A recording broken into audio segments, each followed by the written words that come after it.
Performance and spring and summer usually don't mix. A lot of times the reality is some of your favorite spring and summertime citrus fresh fragrances will only get you about 5 or 6 hours of fun, and they've already hit the road.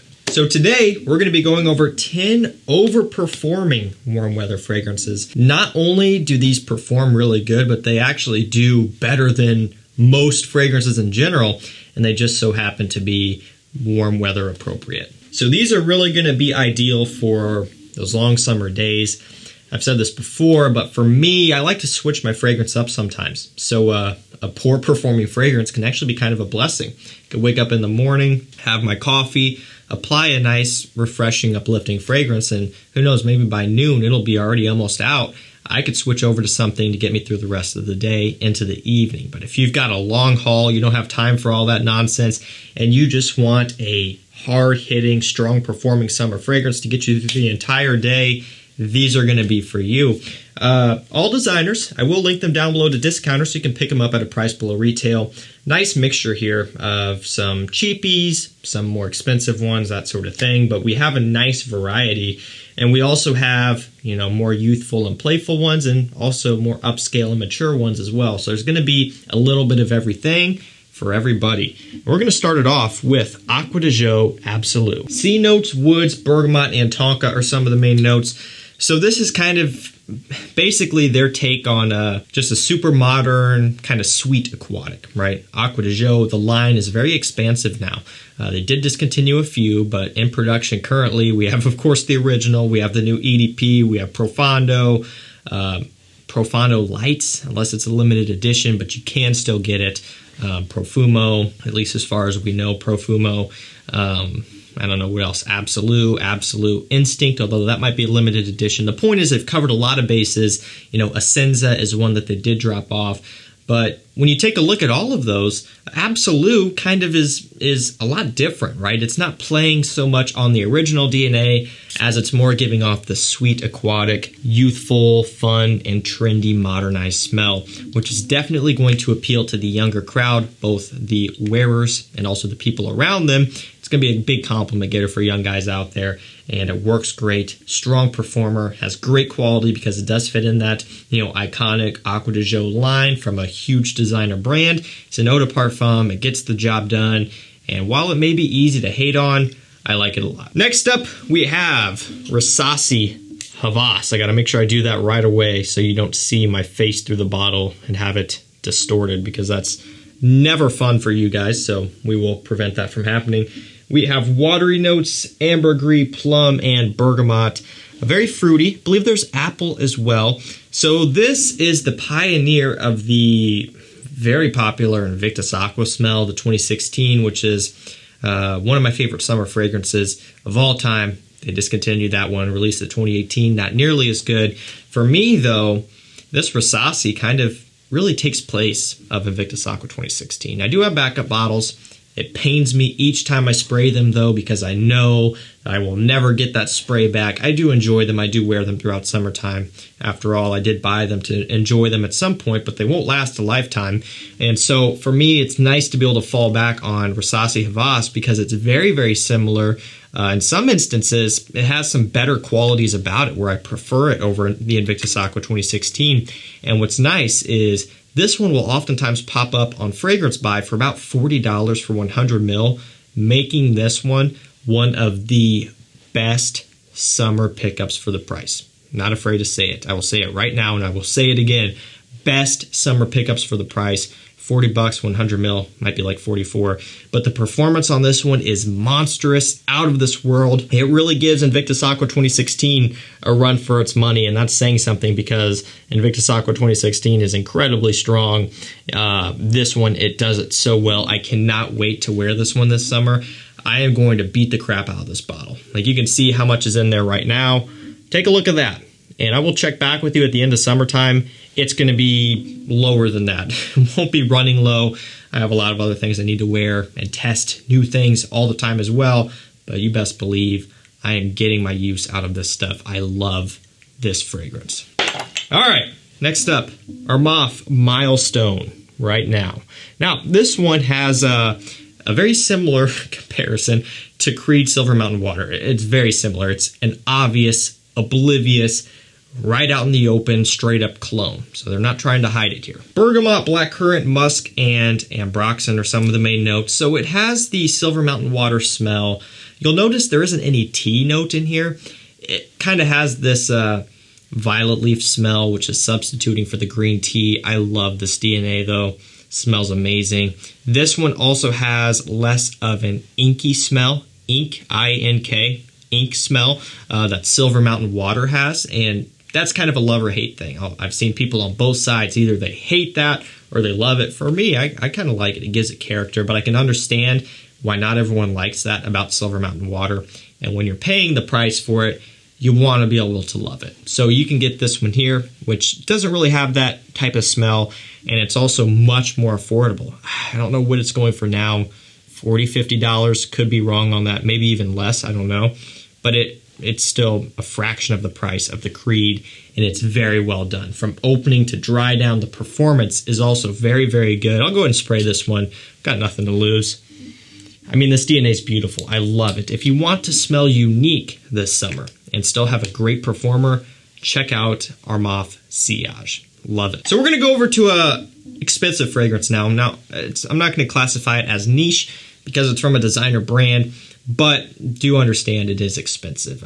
Not really sure where the best price is on this one right now. This line in general is just kind of all over the place.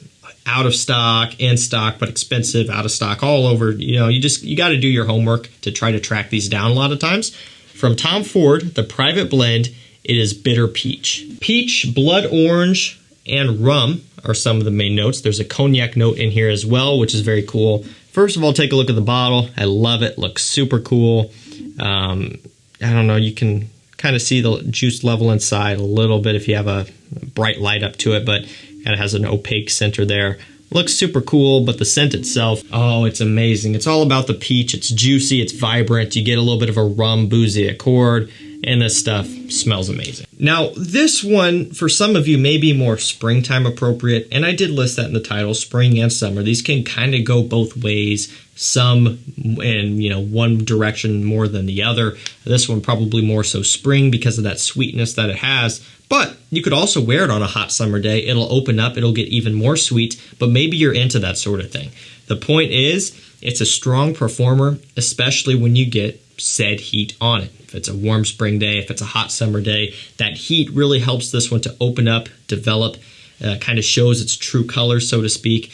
Fragrances like this and everything here in this video, they do need warm weather to open up and develop. You can wear them when it's cold. They're still going to smell good, but you get the most potential out of these when you give them what is required to do so, which is some nice, favorable, warm weather, preferably the sun out as well. It's a strong performer. It smells amazing. You will not smell like anyone else, I can almost promise you.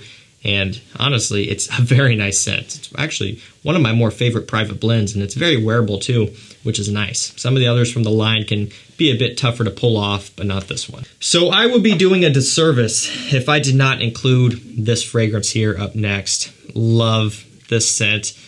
Because of the price point, it's around the same price as the Rasasi that we talked about at the beginning of the video here. It has around the same performance, so you're looking at 12 plus hours longevity at a minimum for me. Again, that's just my skin. I've tested it many, many times. People who watch the channel know that I'm not just making this stuff up. I wear this stuff religiously as well. I'm going to beat the crap out of this bottle as well. It's Bvlgari Aqua Atlantique. Bergamots, multiple bergamots, C notes, ambroxan. Really all you need to know. It's the Bvlgari Aqua DNA, but with a blue fragrance twist. A little bit of a sweetness, believe it or not. Kind of a salty bite about it as well, but in the high heat, it opens up and it gets ridiculous. I mean, this stuff is monstrous. It's another one that for me is just a happy fragrance, kind of like the Rasasi. It just makes me feel good. I love summertime, I love the weather, and so when I compare that with a fragrance that also makes me feel really good, it's a double win. And also, when you include the performance of these, at that point, it's like, okay, take my money. I'll take 10 of them. Because, again, we're talking about $40 for 100 milliliters. One of the stronger performing blue fragrances in my collection at the lowest cost, and still a big compliment getter. I love everything about Aqua Atlantique. When you compare this to Dylan Blue, Sauvage, Bleu de Chanel, all of those others, it's kind of the most overshadowed one, but I encourage you to give this one a shot. It is a complete animal. So we're going to go to another fragrance with a blue bottle. However, it's not a blue fragrance, so I want to make that clear right now. It's Low Blue Dissy Pour Homme by Issey Miyake. Rosemary, cypress, juniper berries, and woods are some of the main notes. Very, very aromatic, very herbal. That's what this one's all about. More spring than summer here with this one. Aqua Atlantique, probably more summer than spring. But most of you guys will have that figured out anyway. But this one here, you know, it's all about the woods, the aromatics, the rosemary, and this one smells amazing. If you're a fan of that note, you'll love this one. Oh, man, I love it. Love this stuff. It's so unique. It's such a refreshing twist. It smells like being outside on a beautiful spring day when the flowers are starting to come back to life, the grass is starting to grow, because it literally smells like the outdoors. It smells like nature. It smells like, I don't know, the trees and the bushes and the flowers and the grass just coming back to life and giving off this smell. You can almost hear the birds chirping in the background when you smell this one because it's just so spring oriented. And for a designer at this price point, it's so hard to beat. It's a strong performer also because it has a lot of depth with the woods going on in here. And man, I love it. If you want to stand out and be unique, if the blue fragrances and the aquatics are just not your thing and you want something that's maybe somewhat challenging, or not challenging, but at least much different, go for this one. I can recommend this to just about anyone who wants something unique. Absolutely adore this one. We're going to go with a new release. This is Dior Homme Sport 2021. That we just got in 2022. Lemon, aldehydes, elemi, and woods are some of the main notes. Bergamot also. So this is a sport fragrance with a super high level of sophistication and class. And that's what I love about this one so much. To me, it's miles better than the 2017, no question. Was not a big fan of that one. In terms of the 2012 and the 2008, at this point, after I've been wearing this one a lot, smelling it, you know, it's right there with those. Now, it doesn't have the iris like the 2008, 2012, but the punchiness this one has with that lemon, the aldehydes in here kind of giving it this airy, wispy, ozonic feel. And of course, the elemi kind of giving off this resinous woodiness.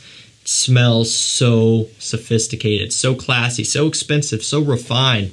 And it's also a big performer.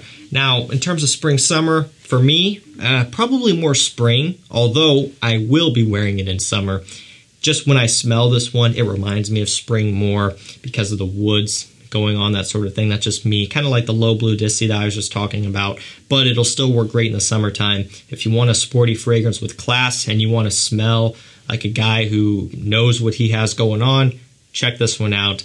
This is a very, very good release. A lot better than I thought it was going to be. Now we're going to go with a niche fragrance up next. I realized, yet again, I made a mistake. I said there was no niche. I'm sorry. But it's Parfums de Marly Greenley. Don't get too mad at me. Just ignore that part there at the beginning. But we've got apple, bergamot, oak moss, and cashmere. And the bottle just blends in.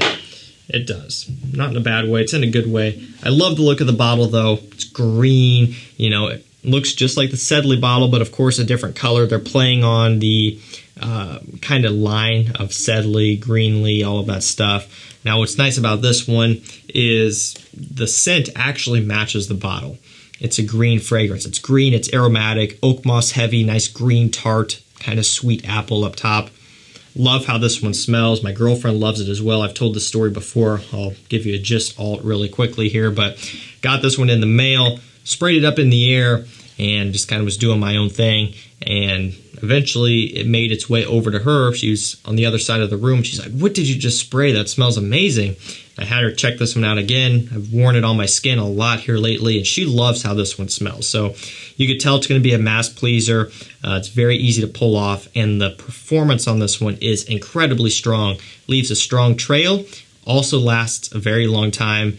It is a niche fragrance. It is pricey, but it's well worth it in my opinion. Second to last fragrance, we've got Bentley Silverlake. Violet leaf, musk, and mint are some of the main notes here in this one. Kind of smells like Acqua Di Gio Profondo / the original. You know, it's kind of ozonic, has a little bit of a mineral smell, very watery, aquatic, very musk and aroma chemical heavy, kind of like Profondo. So it kind of has that thing going on. But what really shocked me about this one is the sheer power that this one puts out. I mean, it is a strong scent. It's easy to smell something like this and have it come from a line which typically runs for about $30 to $40 and immediately think, this smells nice, but I know it's not going to perform good. Because, come on, let's be real. We're all guilty of that. You smell something very light and aquatic like this from a brand that's normally affordable, and that's what you think. But I was pleasantly surprised.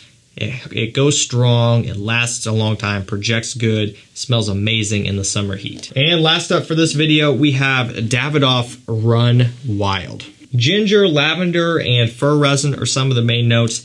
This is their take on a modern kind of Azzaro wanted Invictus smell. I was going to say Invictus Aqua, but not really. Azzaro / Invictus. You know, it's a little bit spicy, fruity, aromatic. Tonka bean heavy in here, kind of powdery. Really going to be nice for springtime. What's nice about it is it does hold up. It does have good performance. And while it's not unique by any means, and while it's not going to blow you away as a fragrance enthusiast, it does perform good. So if you're a guy out there who just wants compliments and good performance at a low price, those three things, I would check that one out. Alrighty guys, that's going to do it for me. That is 10 overperforming spring and summer fragrances that they just kill it, man. They just go strong, they go hard, they will get you through a long summer day. You got to think in summertime, the days are the longest that they'll be until you get into July and every day starts getting shorter and colder and more depressing because summer is going over with. But up until the peak there, I mean, you can be out until pushing 9 o'clock and there's still going to be some light. So it's nice to have these here that will just get you through the entire day. Links to these will be down below to discounters. That's going to do it for me. Thank you so much for watching. Stay safe, stay healthy. We'll see you tomorrow with another one. Take care.